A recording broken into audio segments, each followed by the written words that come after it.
อความนอบน้อมจงมีแด่องค์สมเด็จพระสัมมาสัมพุทธเจ้าพระองค์นั้นขอนมัสการซึ่งพระธรรม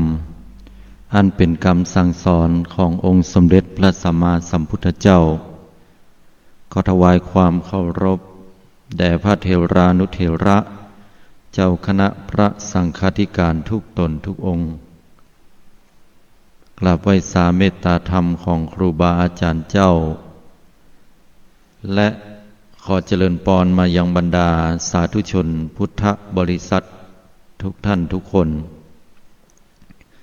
เจ้าวันนี้รายการใต้ห่มพระรัตนตรัยก็ได้มาปะกับศรัทธาสาธุชนแห่งวาระครั้งหนึ่งปะกันกุเจ้าของวันพุธเวลา5 นาฬิกาจนถึง6 นาฬิกาดำเนินรายการโดยอนาลัยอนาลโยพระวิปัสสนาจารย์ประจำสำนักปฏิบัติธรรมแห่งที่9วัดพระธาตุหริพุนชัยจังหวัดลำพูน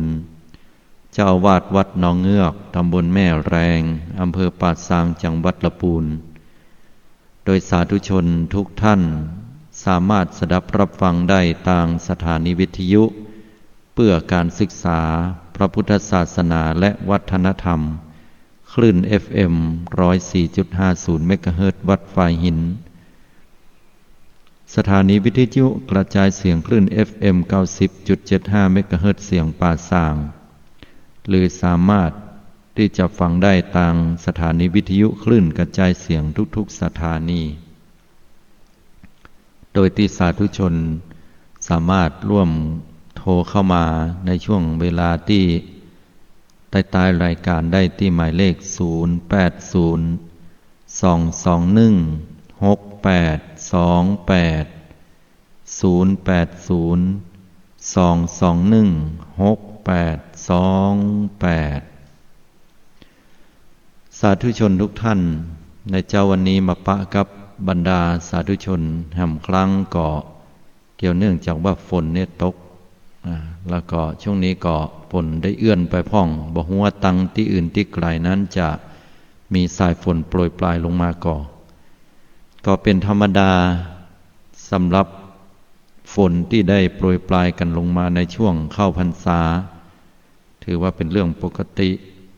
ถ้าฝนบ่ตกก็แสดงว่าผิดปกติอันนี้ก็แดดออกพ่องฝนตกพ่องถ้าชีวิตคนเฮานี่มีแดดออกอยู่ตลอดกูปีกูแล้งชีวิตคนเฮานั้นคงจะมีแต่ความแห้งแล้งต้นไม้ใบหญ้าต่างๆนั่นก็ดำรงอยู่บ่ได้จะต้องแห้งกรอบแล้วก็ตายไปในที่สุดแต่ถ้าตลอดปีตลอดแล้งมีก้าฝนตกโลกนี้ก็ถ้าจะเปียกเพลินเหียแล้วก็ต้นไม้ใบหญ้าเข้าก้าต่างๆก็เน่าตายเพราะว่าน้ำท่วมชีวิตคนเฮาก็ดำรงอยู่บ่ได้แต่อันนี้มีเหตุฤดูกาลของฝนตกพ่องแดดออกพ่องห่มเย็นพ่องมีเมื่อวันมีเมื่อคืนชีวิตของคนเฮาก็ดำรงอยู่ได้ข้อนี้ฉันใดก็เหมือนกันกับการที่เฮาได้ดำรงชีวิตอยู่กับปัจจุบันของเฮาด้วยศีลด้วยธรรมเพราะว่าเฮาจะต้องได้ผ่านพบกับอารมณ์ต่างๆหลายอย่างหลายไปถึงอารมณ์โลภอารมณ์โกรธอารมณ์หลงแต่ถ้ามีศีลธรรมเข้าไปประจำใจแล้วนี่ก็ช่วยบรรเทาเบาบางได้ให้ดีที่สุดศรัทธาสาธุชนทั้งหลายสืบเนื่องมาจากสัปดาห์ที่แล้วอู้กันเรื่องของความเปลี่ยนแปลงไปของสังคมโลกหรือว่าความเปลี่ยนแปลงไปของบ้านเมืองของเฮาก็จะหันว่าบ่เหมือนแตะก่อนกำลังอู้ถึงเรื่องของความเปลี่ยนไปที่วิถีชีวิตแล้วก็วัดวาอารามคนที่เข้ามาสู่อารามวัดวาสมัยแตะก่อนก็มีจำนวนนักแต่สมัยบัดเดียวก็หายกันไปตามยุคสมัยก็มากึดล่ำเปิงพิจารณาพอนั่นก็มีหลายสาเหตุด้วยกันส่วนหนึ่งก็เกี่ยวกับเรื่องของการที่เปิ้นต้อง ได้เนี่ยว่าหากินกันทำงานทำการกันนะแห่งส่วนหนึ่งนั้นก็พิจารณาแล้วก็เกี่ยวข้องเกี่ยวเนื่องกับองค์ประกอบหลายอย่างหลายปลายแต่ที่แน่ๆนั้นก็คือว่าคนเปิ้นเข้ามาทำบุญสร้างกุศลกันที่วัดนั้นน้อยลงไปนะแล้วก็เป็นเหตุที่มาของคำว่าคนเฒ่าคนแก่ตามยุคตามสมัยนะเปิ้นก็มาวัดแล้วก็ใบก็ชราลงเมื่อชราลงแล้วนั้นก็จะไปยะอย่างหลายอย่างก็บ่ได้นาบุญที่เปิ้นอย่างปอมาวัดวาอารามได้เจ็บหัวเข่าพ่องลุกก็โอยนั่งก็โอยการว่าจะไปยกขันสมมาขันศีลขันปอนก็บ่ค่อยแป้บ่ค่อยไหวก็ต้องอาศัย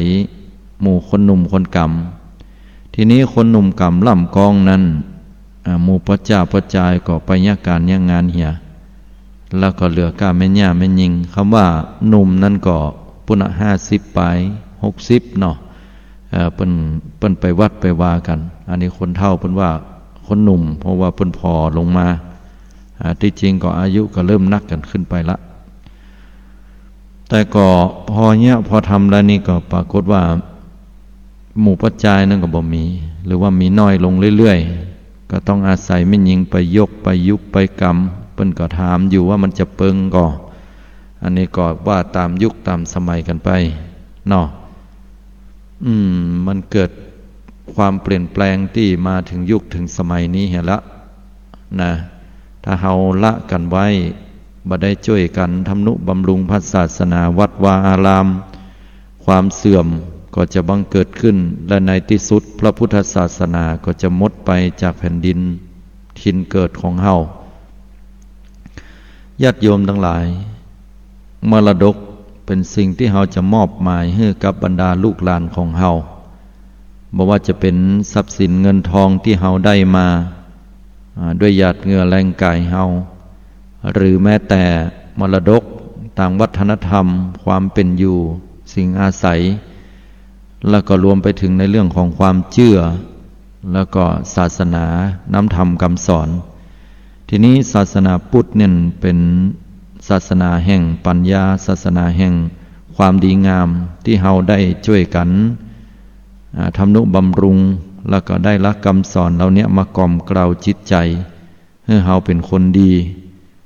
เฮาก็ให้สิ่งเหล่านี้มันเป็นมรดกตกทอดไปถึงบรรดาลูกหลานตานเต้าก็เมื่อถึงช่วงเวลาหนึ่งนั้นก็มีความเสื่อมไปถ้าเฮาบ่ได้ช่วยกัน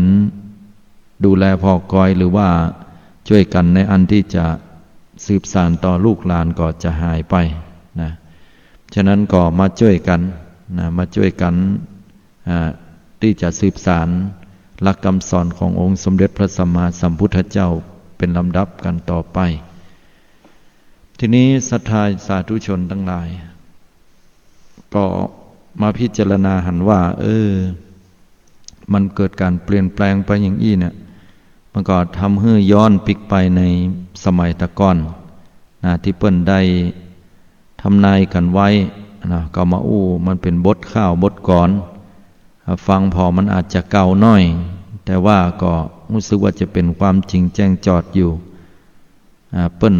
บอกไว้ว่า 2,500 มานี่ไปปลายหมู่กวางทลายจะมาแก่มาล่นเล่นหอยตากหลวงจะมาวิ่งเต้นเอียงทลายดำนำแน่ล่นแข่งกันการหอยแต่ตายหยาบย่อตัวจริง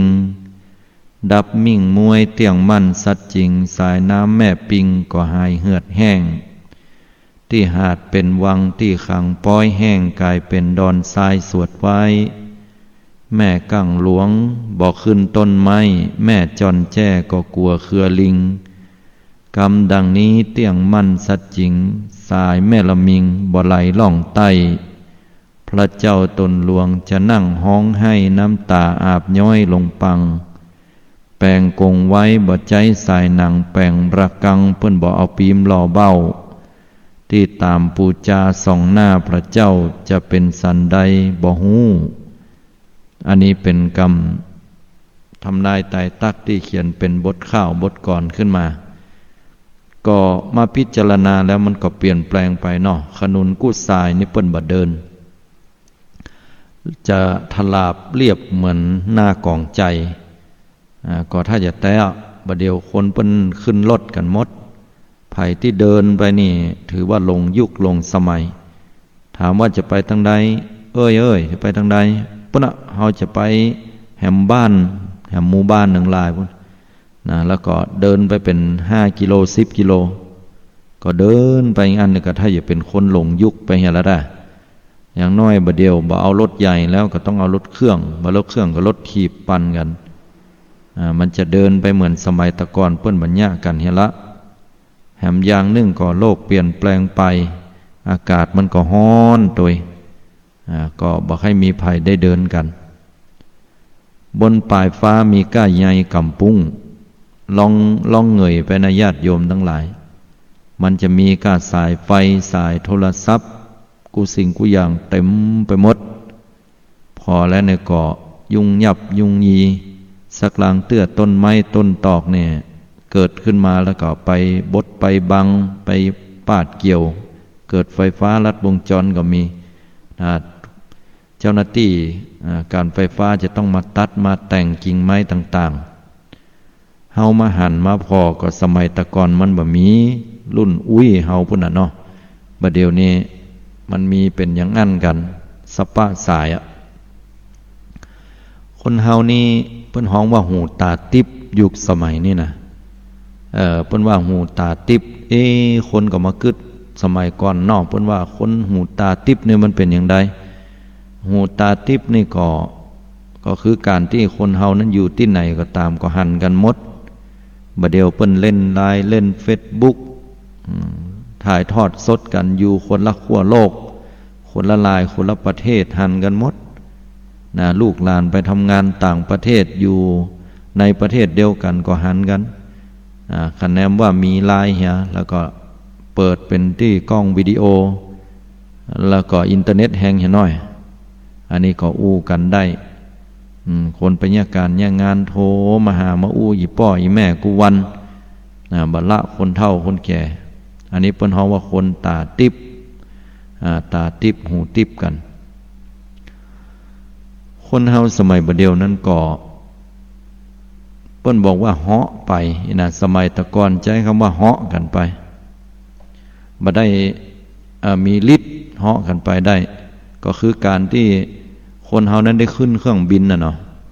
ขึ้นเครื่องบินนั่นก็ข้ามประเทศข้ามน้ำข้ามทะเลก็เหาะกันข้ามไป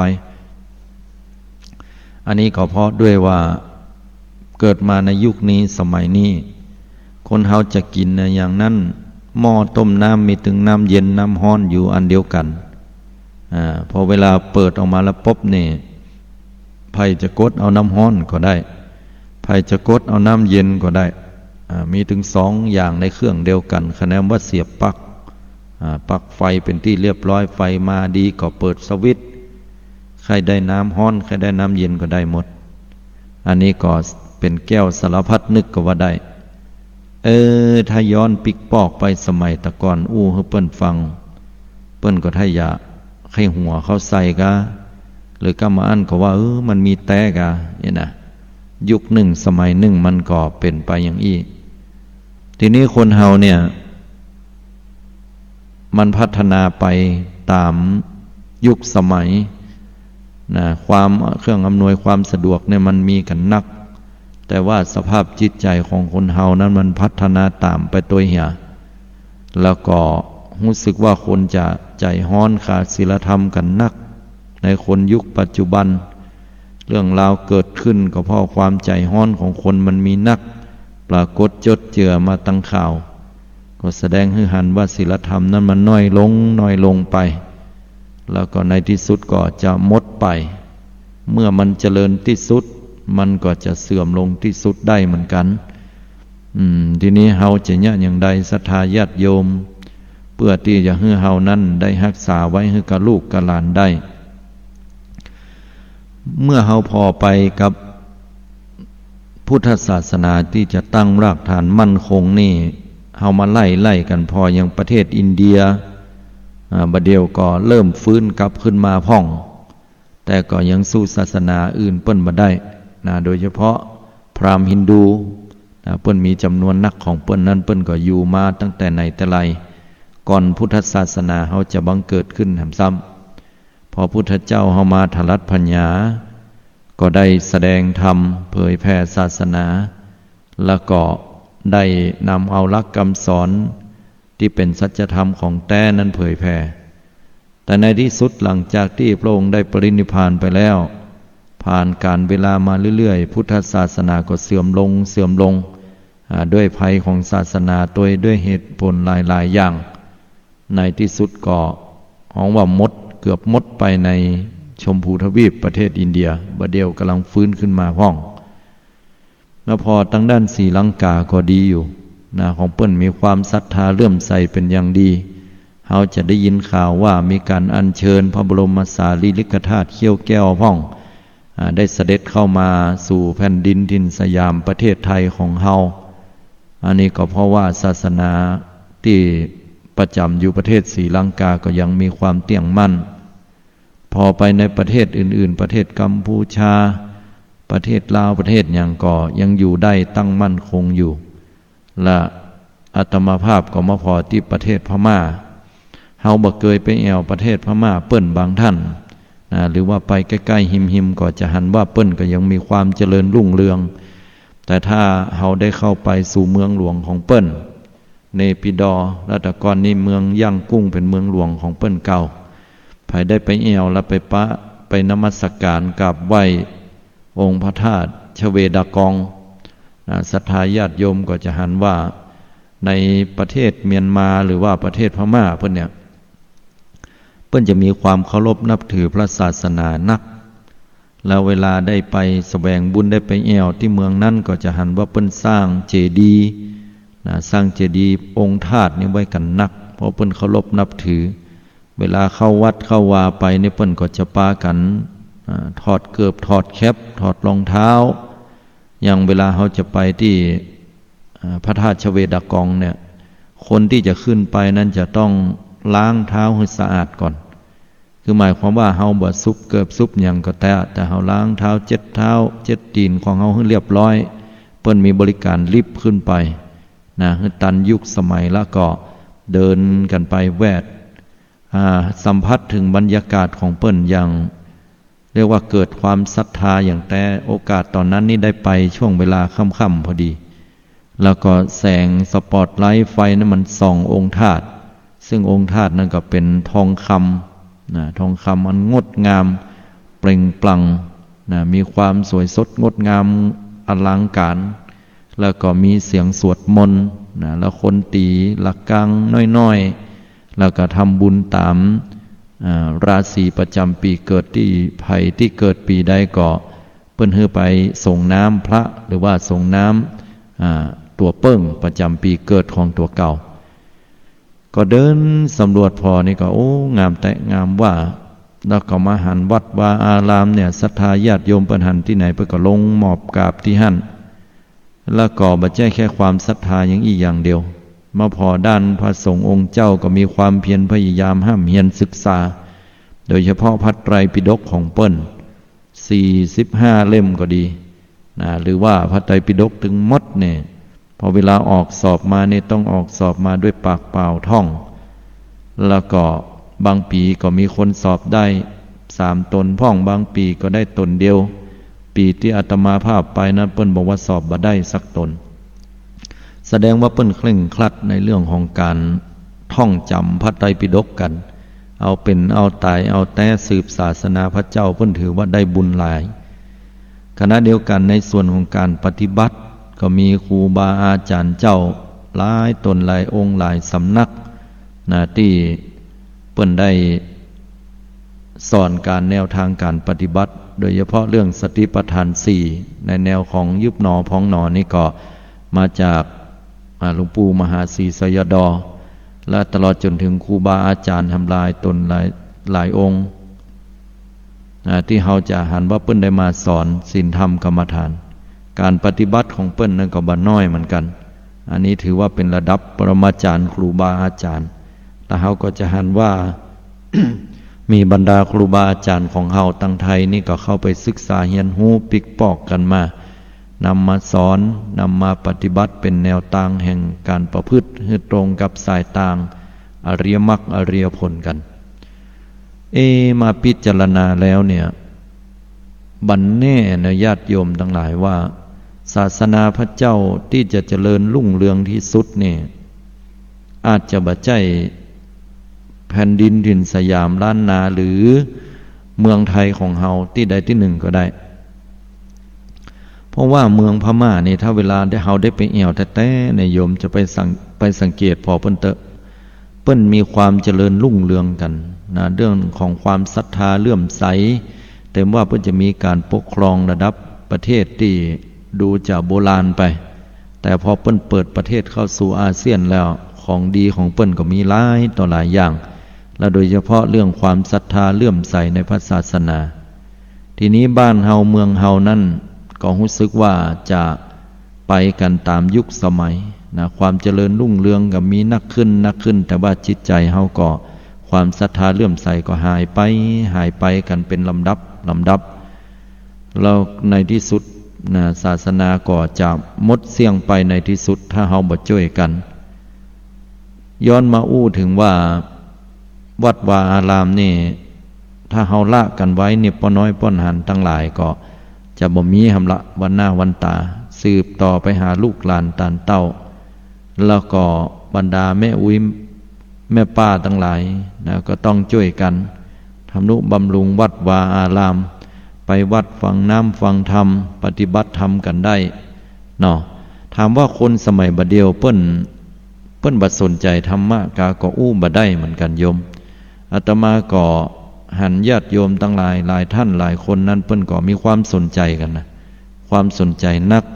อย่างยกตัวอย่างว่าเปิ้นใครฟังธรรมบัดเดียวมันก็บ่ยาก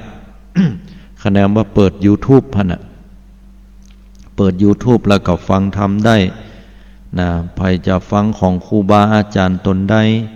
นะหลวงปู่สิมพุทธาจาโลกาหลวงปู่มั่นกาจะฟังของหลวงพ่อปาโมทย์กาจะฟังแบบท่านบวชิระเมธีกาหรือจะฟังแบบท่านอาจารย์สมปองตาลปุตโตกาหรือว่าฟังครูบาอาจารย์ตนอื่นตลอดจนถึงจะฟังฆราวาสอุบาสกอุบาสิกาที่แสดงธรรมกาก็ล้วนแล้วแต่มีปะเลอะปะเต๋อนะเปิดฟังกันได้ย้อนฟังจะฟังเวลาไหนก็ได้หมดก็เลยเป็นเหตุส่วนหนึ่งที่คนนั้นเปิ้นบ่ได้มาวัดวาละก็ยังดีที่ได้รักษาคำสอนไว้แถมอย่างหนึ่งบางคนจะฟังแบบพระไตรปิฎกโดยตรงไปเลยก็เปิ้นก็มี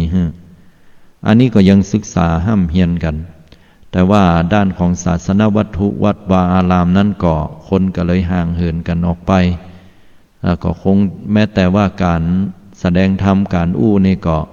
ออกต่างวิทยุนี่ก็ส่วนนักก็จะเป็นผู้สูงวัยกันนะตั้งแต่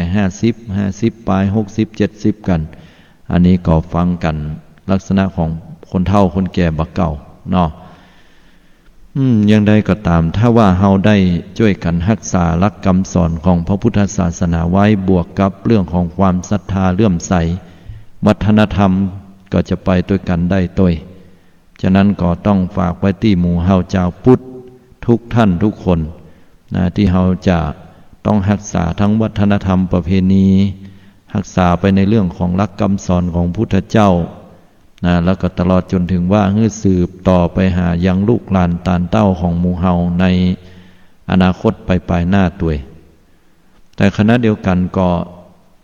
ต้องช่วยกันอย่างแข่งขันเป็นแห่งเป็นบาเป็นแห่งกันให้นักนะเรามีความสมัครสมานสามัคคีต่อกันนะพระสงฆ์องค์เจ้าภิกษุสามเณรนะแล้วก็ฆราวาสญาติโยมสมัยตะก่อนนั้นการศึกษาของบ้านเฮาเมืองเฮานั้นมันบ่กว้างไกลเหมือนสมัยบัดเดียวเวลามีอันยังจบป .4 จบป .7 กันแล้วเพิ่นก็เข้ามาบวชในศาสนาเพราะว่าวัดวาอารามเป็นแหล่งเรียนรู้ที่ใหญ่ที่สุดบอกว่าจะเป็นในเรื่องของฝีไม้ลายมือบอกว่าจะเป็นในเรื่องของการงานอื่นใดล้วนแล้วแต่ออกมาจากศาสตร์ความรู้มาจากวัดวาอารามทั้งนั้น คนก็มาบวชกันนักเพราะว่าจะได้ศึกษาได้เรียนรู้ได้ปฏิบัติธรรมศึกไปก็เป็นป้อน้อยป้อนานถึงขั้นที่สังคมยุคนั้นสมัยนั้นเปิ้นได้กล่าวไว้ว่าคนที่บ่ได้บวชคือคนดิบคนที่บวชเป็นคนสุขนะก็คือคำว่าสุขก็คือได้ผ่านการอบรมแล้วนะด้วยศีลด้วยธรรมจะแต่งการแต่งงานเปิ้นก็กึศพิจารณาหาป้อน้อยพี่น้อยพี่นานแต่สมัยบัดเดียวนั้นมันก็หายไปวัดวาอารามก็เหลือจำนวนคนน้อยลงเรื่อยๆนะของใบเหียมก็หายากทุกเจ้าทั้งหลายจะมาบวชก็หายากไปเรื่อยๆประกอบกับสมณะสารูปการปฏิบัติยุคสมัยมันเปลี่ยนไปก็มีจำนวนคนมาบวชน้อยลง ฉะนั้นแล้วก็เป็นเรื่องที่เราต้องช่วยเหลือกันเนอะศรัทธาญาติโยมในวันนี้ก็มาป้าครับศรัทธาญาติโยมนะถึงช่วงเวลานี้แล้วเนาะแต่ตอนในยามค่ำคืนเราก็จะได้ป้ากันแหมตัวป้ากาตมาภาพได้นะช่วงเวลา5 โมงเจ้าจนถึง6 โมงเจ้าในรายการใต้ห่มพระรัตนตรัยแล้วก็ในยามเมื่อคืนก็มองข่าวสารผ่านแสงธรรมช่วงเวลา20 ทุ่มเกิงถึง4 ทุ่มเนาะเอาละญาติโยมทั้งหลายตอนนี้ก็เป็นช่วงเวลาที่เหลือแหมสักราวๆ20 นาทีนะบางเตื้อก็ได้มามาจากับศรัทธาญาติโยมแล้วก็กึศเติงว่าพี่น้องศรัทธาเพิ่นได้ฟังกันก็นะตั้งสถานีวิทยุนะฟังกันตั้งใดพ่องโทรกันเข้ามาจาสอบถามตักตายปราศัยกันให้กำลังใจกันก็เจริญปอนได้ที่หมายเลขโทรศัพท์0802216828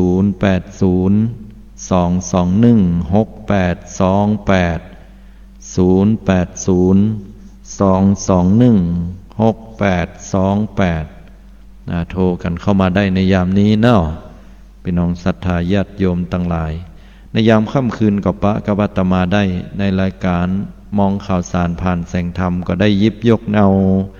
ยังข่าวสารต่างๆที่ปรากฏยศเจือในสังคมปัจจุบันเพราะว่าจะเป็นสื่อต่างๆนะสื่อต่างๆประเภทหนังสือพิมพ์ก็ดีข่าวสารตั้งอินเทอร์เน็ตโทรทัศน์ก็ดีก็ได้เอามามาจาศรัทธาเจ้าบ้านพี่น้องหมู่เฮาเจ้าข้าทั้งหลายนะก็ได้ได้จากันปะตักตายปราศัยแล้วก็นำเอาธรรมะนั้นเข้าไปสอดแทรกให้ได้พิจารณาก็ถือว่าข่าวสารนั้นเป็นตัวอย่างตัวอย่างที่ได้นำมาเล่าให้ศรัทธาได้ฟังศรัทธาญาติโยมโทรกันเข้ามาได้เนอะ0802216828อันนี้เปิ้นโทรเข้ามาแล้วเนาะเลขท้าย5110ขออนุญาตรับสายเจริญพรโยมได้จ่าเจ้าท่านพระครูไม่น้อยเลยฟังอยู่เนาะไม่น้อยบ้านหม้อฟังอยู่เนี่ยเจ้าอ๋อไม่น้อยบ้านหม้อฟังอยู่เจ้าท่านเทศวันนี้ว่าท่านเทศวันนี้นี่แม่มันนึกถึงสมัยเป็นเราอ่อนหนูไปวัดไปวาดูโตอุ้ยมีความสุขเปิ่นถอดรองเท้าเนี่ยเปิ่นเข้าวัดเป็นดีม่วนดีงานโดยบ่อุ้ยไปวัดแต่เรา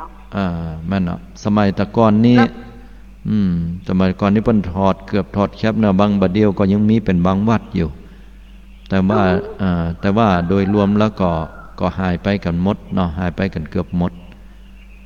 เจ้าแล้วบัดเดี๋ยวนี้เจ้าของลงแม่เขาไปวัดนี่แม่เขามาหันบัดเดี๋ยวนี้โอ้คนมันหายไปแต่กว่าหายไปนักแต่เลยอ่ะนั่นน่ะเขาวัดกันบ่ฮู้มันเป็นเหมือนหยังก็หลายเหตุหลายปัจจัยเจ้าว่าซะเสียงแม่รุ่นแม่เขานี่มันจะมีลูกหลานมันจะติดต่อก่อนนั่นเนาะถ้าจะยากแล้วโยมเฮาต้องยอมรับแล้วเนาะสังคมบัดเดียวนี้นะมันเปลี่ยนไปนะน่าสะดุ้งตกใจเหมือนกันมันละ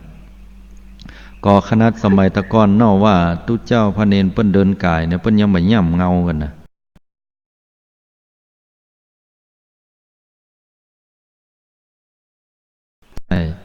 ตอนสมัยตะก่อนอาตมาเป็นละอ่อนนี่พี่สาวบอกตุเจ้าพระเนรเขาต้องได้ลบกันนะโยมเอ้ย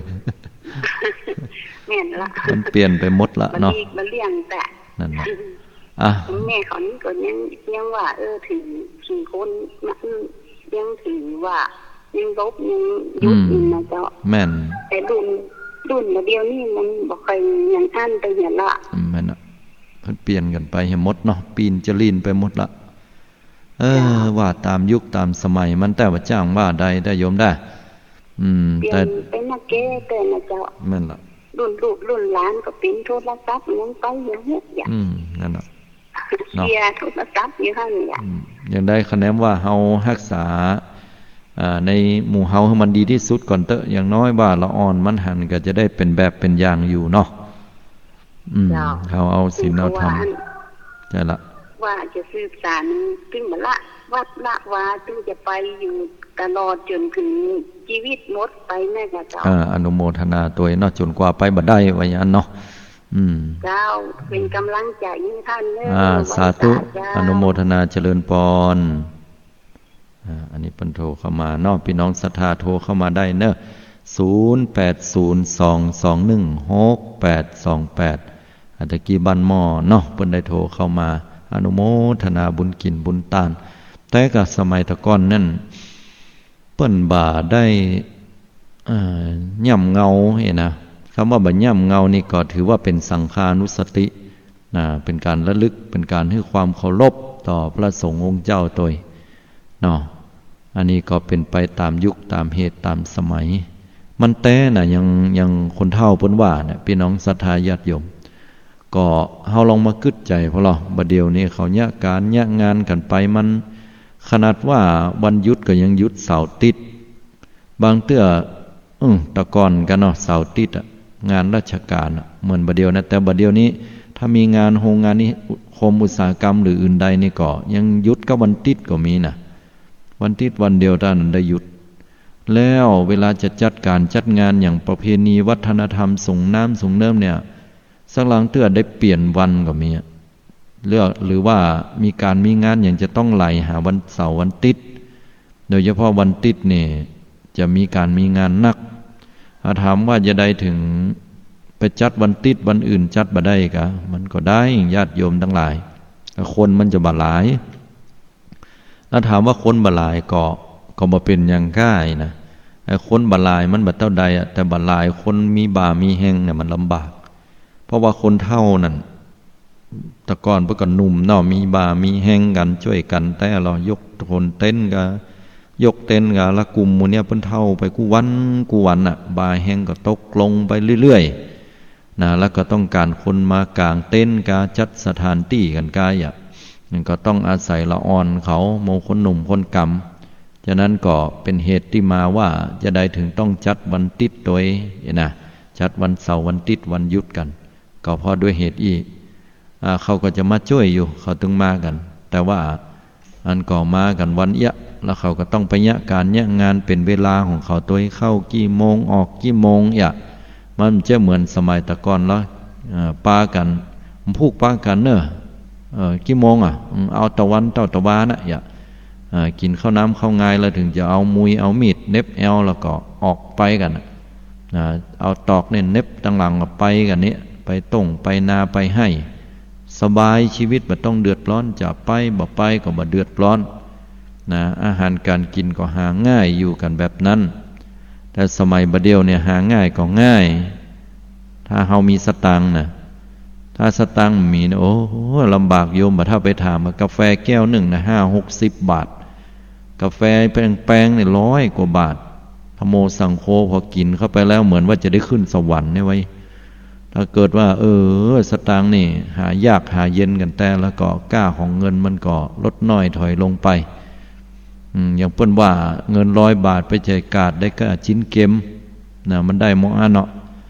อย่างอื่นก็เข้าอย่างร้านสะดวกซื้อต่างๆในเข้าไปเถอะมีเงินหมอกสัก20-30เนี่ยว่าถ้าเอาหลานน้อยไปเหี่ยตัวเนี่ยนะก็เดี๋ยวมันหบเอาเนี่ยมันถึงนักเลยนะเสียงนักเลยโยม3090นอโทรเข้ามาขออนุญาตรับสายเจริญปรโยมพระเจ้าโทรมาจากตังใดเข้ามาจากดอยสะเก็ดเจ้าโอ้ฟังเสียงโยมอย่างพอยังใครรับอยู่นะมันใจก็ ฮัลโหลได้ยินอยู่เนาะเจ้าเป็นยังไงมันอยู่ทำปุ้นฝนตกกะโยมตกที่เจ้าเลยตกอยู่เนาะเจ้าแล้วบักให้สบายกะโยมกับว่าใดเสียงอย่างนั้นน่ะเด้อลองอู้ชัดๆเนอะอ๋อเสียงถึงเอียเนาะโอเคแล้วเป็นได้ฟังน้ำฟังธรรมวันนี้เป็นอย่างใดพ่อง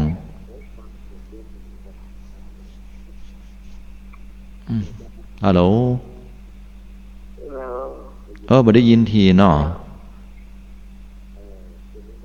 ฮัลโหลเสียงหายไปเป็นเตื้อนะต้องขออภัยตัวอนุโมทนาบุญเนาะที่โทรกันเข้ามาเป็นนาบุญด้วยกัน0802216828ก็ยังอยู่ในช่วงระหว่างที่ปรับเนาะปรับกันกระจายเสียงเพราะอาตมาก็จะได้ทำการออกรายการทาง Facebook ด้วยนะ Facebook Live ก็คือหันถึงภาพถึงอย่างนี้เนาะฉะนั้นก็ช่วงนี้ก็เป็นช่วงที่ต้องมีการปรับเสียงอาจจะหายขาดไปเป็นบางตอนพ่องนะฮะอันนี้ก็ต้องแจ้งให้กับศรัทธาญาติโยมได้รับทราบตัวสบางเตือว่าบ่มาสกรรมรายการนี้นะเตือก็ผิดพลาดทางเทคนิคเล็กน้อยเนาะก็ต้องขออภัยตัวนะแต่ก็ถึงได้มาปะกับญาติโยมอยู่เหมือนกันศรัทธาญาติโยมทั้งหลายก็โทรกันเข้ามาได้เหลือช่วงเวลานี้เนาะเป็นช่วงเวลาที่ศรัทธาได้เปิดโอกาสให้ได้โทรกันเข้ามาที่หมายเลข0802216828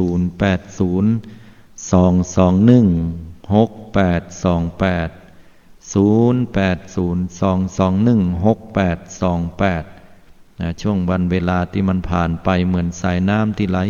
ไปบ่ไหลหวนกลับเฮาก็เฒ่าก็แก่กันไปกูวันเนาะมันสังเกตหันแต่ละญาติโยมแต่ก่อนนี่นั่งเป็นเวลาเมินมันก็นั่งเท่าใดก็ได้นะบัดเดียวมันเริ่มเจ็บเนื้อเจ็บตัวขึ้นมาละแต่ก่อนเฮาเดินไปที่ไหนไกลๆนี่บ่มีปัญหาเดินได้อย่างคล่องแคล่วว่องไวบัดเดียวมันรู้สึกนักแข้งนักขารู้สึกเจ็บแข้งเจ็บขาปวดหัวเข่าขึ้นมาละมันมีความรู้สึกอย่างนั้นมาตักมาเตือนเฮาแล้วแต่ก่อนนี่อ่านหนังสือนี่บ่ต้องใช้แว่นตาอ่านขนาดแสงบ่พอยังอ่านได้ตัวน้อยมกใดก็อ่านได้หมดบ่กองบ่เดียวบ่ใส่แว่นตาเนี่ยลายคุมยุ่มว่าอ่านบ่ออกตัวหนังสือมันติดกันเป็นหมู่เป็นเจิบว่าบ่ฮู้อีหยังใดก็ต้องไปหาแว่นตัดแว่นมาใส่กันสมัยตะก่อนนี่เวลาจะอู้อย่างก็อู้เสียงดังฟังชัดเนาะบ่กลัวภัยเห็นน่ะปากนี่กว้าวเฮียสมัยบัดเดียวนี่ต้องอู้ได้เสียงเบาลงเพราะว่าแหงมันตกลงไปกำลังตกลงไปเนาะอันนี้ก็ทุกอย่างมันล้วนแล้วแต่บัดเที่ยงแต่แน่นอนเกิดการเปลี่ยนแปลงกันไปตามกำลังตามยุคตามสมัยเพราะว่าเฮาก็เฒ่าก็แก่กันไปกูวันก็บ่ควรที่จะประมาทขาดสติสร้างบุญสร้างกุศลสร้างความดีของเฮาไว้ให้นักๆเพื่อที่เฮาจะได้เป็นเสบียงเลี้ยงตัวเก่านะต่อทุนไปปลายภาคหน้าตัวอันนี้ก็ถือว่าเฮาได้ทำหน้าที่ของเฮานะมันดีที่สุด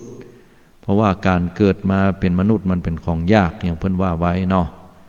โทรเข้ามากันได้จะสอบถามหรือว่าจะอู้จาให้กำลังใจก็เจริญพรได้เนอะ0802216828นะวันนี้นี่ฝนตกนะแต่ว่าก็ร้อนแดดออกนะบางพื้นที่เนี่ยเพิ่นก็เย็นนะฮะแต่วันนี้นี่จะฝนตกกันนักนะเมื่อคืนเมื่อเจ้านี่ก็เรียบร้อยไปพอฝนตกผ่านไปแล้วนี่ตะกอนนี่หนาวเย็นบัดเดียวนี่ร้อนอ่วมมันจะเหมือนไปทางกรุงเทพพุ่นแล้วเนาะร้อนอ่วมไปเหียโลกเฮามันร้อนเพิ่มขึ้นมากันนักก็ช่วยกันอนุรักษ์รักษาของธรรมชาติไว้เนาะที่เฮาใจเป็นประเภทถุงพลาสติกกาใจเป็นของที่จะต้องไปเผาไปไหม้ก็คัดแยกขยะให้เรียบร้อยกันก็จะทำให้โลกของเฮานั้นได้เย็นแล้วก็บ่ร้อนจนเกินไปเนาะ7001โทรเข้ามาเจริญพรโยมเจ้าไว้เจ้าโทรจากใดที่ใดนะฮะ lại từ lắm đi hội chỗ này nữa อ๋อแม่นตังก็สเลมบุญกะฮะ เราก็เข้า อ๋อล่องกองข่าวมันจะก็สเลมขออภัยตัว ใกล้ๆ แม่นล่องกองข่าวอันฟังรายการวิทยุอยู่เนาะปกตินี่ฟังวันไหนพ่องฟังทุกวันจ้ะฟังทุกวันเลยแล้วฟังจ้ะเจ้าทุกคำที่ฟังประจำอ๋อช่วงเมื่อค่ำคือก็ไปวัดประจำวันพุธก็เป็นวันศีลเนาะจะได้ไปวัดป่าแล้ววันนี้จะมีคำถามยังพองถามได้ตอบไม่ได้เตรียมคำถามเลยได้เตรียมคำถามยังโทรมาให้กำลังใจว่าอย่างนั้นเนาะเจ้าอันหน้าว่างๆจะโทษกำลังไว้นะได้ทางปัญหาเนาะได้อนุโมทนาถ้าปุณิฝนตกเหรอโยมมันฝนตกแฉะๆซอยๆนี่มันตกมาเจ้าอากาศเย็นอากาศร้อนร้อนนะฝนตกก็ร้อนอยู่แม่นฝนตกก็ร้อนอยู่เนาะเป็นไปตามยุคตามเวลาตามโอกาสเพิ่นเนาะนะสมัยก่อนนี้เวลาฝนตกน่ะมันหนาวมันเย็นย่าเดี๋ยวมันร้อนโอมไปเหี่ยวยามหนาวก็หนาวยามร้อนก็ร้อนเนาะแม่นทั้งวัดโยมปุ่นนี่มีตุเจ้าพระเนรหลายอยู่กะคำสาเนี่ยโอ้มีละค่ะมีตุปู่อยู่นี่จนเลี้ยวโอ้กะเนรก็มีกะมีแล้วเมื่อก่อนก็มีเนรไทยใหญ่ถ้าบ้านเฮาก็มีให้ใส่โบสถ์แม่นเนาะนั่นมีไผมาโบสถ์มาล่ะสมัยตุลุงแสงคันจะฮู้อีกแล้วเนาะนั่นตุลุงแสงสุภาพมีนะมีสร้างทำจิตเป็นมันแม่นตามยุคตามสมัยโยมเนาะตามยุคตามสมัยอันก็ว่าไปตามเหตุเนาะอย่างใดก็ต้องงั้นช่วยกันทำนุบำรุงศาสนาต่อไปนะโยมเนาะอนุโมทนาติโทมาเนอเจริญพรอันนี้ก็โทรกันเข้ามาเนาะมามาจาก็ถามว่าที่วัดมีพระเนนหลายก็เหลือตนเดียวเหลือตุลุงตนเดียวว่าหั่น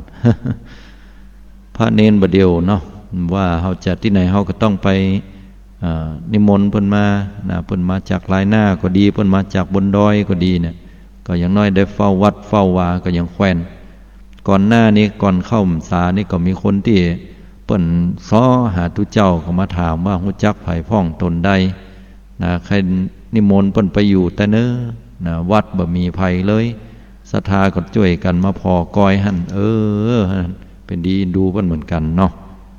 โทรเข้ามา9400เจริญพรโยมฮัลโหลโยมปิดวิทยุก่อนเนาะมันกวนกันเนาะ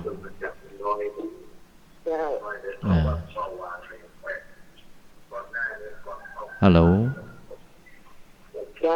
ปิดวิทยุหรือยังโยม